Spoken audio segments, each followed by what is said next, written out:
Bhadrakali police station हद्दीत mobile मागण्याच्या कारणावरून कुरापत काढून चॉपर व लाथाबुक्क्याने फिर्यादी आकाश शिवराज परदेशी याला मारहाण करण्यात आली आहे।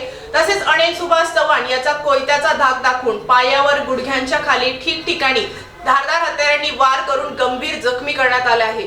सदर गुन्ह्याचा गांभीर्य लक्षात घेता गुन्हे शाखा युनिट 1 च्या अधिकाऱ्यांनी आरोपी रोहिदास आहेर याला हडपसर रोड पुणे येथे सापळा लावून आरोपितांच्या गाडीचा स्टिने स्टाईल पाठलाग करून ताब्यात घेतले आहे। पाहूया सविस्तर रिपोर्ट। पंचवटी व भद्रकाली पोलीस ठाणे येथे खुनाचा प्रयत्न व गंभीर दुखापत अशा 2 गुन्ह्यात 1 वर्षापासून फरार असलेला आरोपीचा पुण्यात पाठलाग करून ताब्यात घेतले। गुन्हे शाखा युनिट अंबड पथकाची उल्लेखनीय कामगिरी।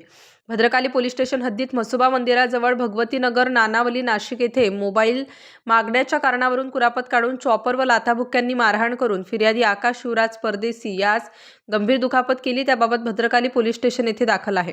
अनिल सुभाष चव्हाण यास कोयत्याचा धाक दाखवून बळजबरीने रिक्षात टाकून दोन्हीही पायावर गुडघ्याच्या खाली ठिकठिकाणी धारदार हत्यारांनी वार करून जीवे मारण्याच्या उद्देशाने गंभीर जखमी करून त्यास अंबिकानगर झोपडपट्टी येथील पाटाजवळ फेकून दिले होते।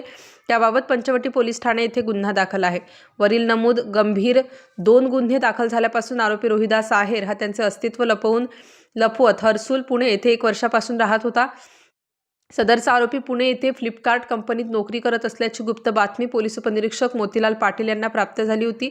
आरोपिताचे मोबाईल फोनचे तांत्रिक विश्लेषण करून पोलीस उपनिरीक्षक मोतीलाल पाटील, पोलीस हवालदार योगेश चव्हाण, पोलीस नाईक भूषण सोनवणे व पोलीस अंमलदार चारुदत्त निकम यांनी पुणे येथे जाऊन अमनोरा मॉल हडपसर रोड पुणे येथे सापळा लावून आरोपिताच्या गाडीचा सिनेस्टाईल पाठलाग करून आरोपी रोहिदास वामनराव आहेर वय 25 वर्ष राहणार ठिकाण जनाबाई यांचे घरात भाड्याने शिलावटे चाळ नवनाथ नगर पेठ रोड पंचवटी नाशिक या शिताफीने ताब्यात घेतले व त्यास पुढील कारवाई कामी पंचवटी पोलीस ठाणे येथे जमा करण्यात आले। सदरची कामगिरी वरिष्ठ पोलीस निरीक्षक जगवेंद्र सिंग राजपूत, पोलीस उपनिरीक्षक मोतीलाल पाटील, सहाय्यक पोलीस उपनिरीक्षक सुहास क्षीरसागर, पोलीस हवालदार प्रकाश बोडके, योगेश चव्हाण, भूषण सोनवणे, पोलीस अंमलदार भगवान जाधव, चारुदत्त निकम, महाराष्ट्र पोलीस अंमलदार सविता कदम, नेमणूक अंबड गुन्हे शाखा नाशिक शहर यांनी केली आहे। सदरची कामगिरी करताना तांत्रिक विश्लेषण विभागाचे महाराष्ट्र सहाय्यक पोलीस निरीक्षक जया तारडे व स्टाफ यांचे मोलाचे सहकार्य लाभले। स्टार न्यूजसाठी मोहसिन पठाण, नाशिक।